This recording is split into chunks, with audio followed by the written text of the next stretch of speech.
নাটোরের বাগাতিপাড়া উপজেলার হিজলি এলাকায় বসানো হয়েছে গ্যাস পয়েন্ট। সরকারের পক্ষ থেকে এই পয়েন্টের মাধ্যমে জেলার শিল্প কারখানায় গ্যাস সরবরাহের আশ্বাস দেয়া হয় 2011 সালে। 13 বছর পার হলেও এখনো শুরু হয়নি গ্যাস সরবরাহ।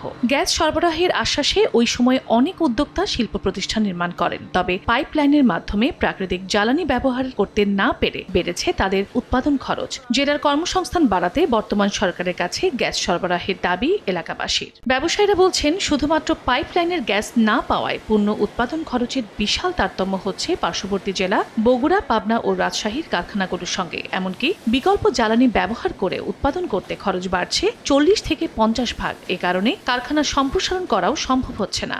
একই সংকটে বেহাল দশা জেলার বিসিক শিল্পনগরীরও। এরই মধ্যে বন্ধ হয়ে গেছে অনেক কারখানা। তবে সম্প্রতি নাটোরে এসে সংকট সমাধানের আশ্বাস শিল্প উপদেষ্টার। ভোলাতে গ্যাস পাওয়া গেছে, আমরা ওই গ্যাস দিয়ে কিছু চেষ্টা করছি,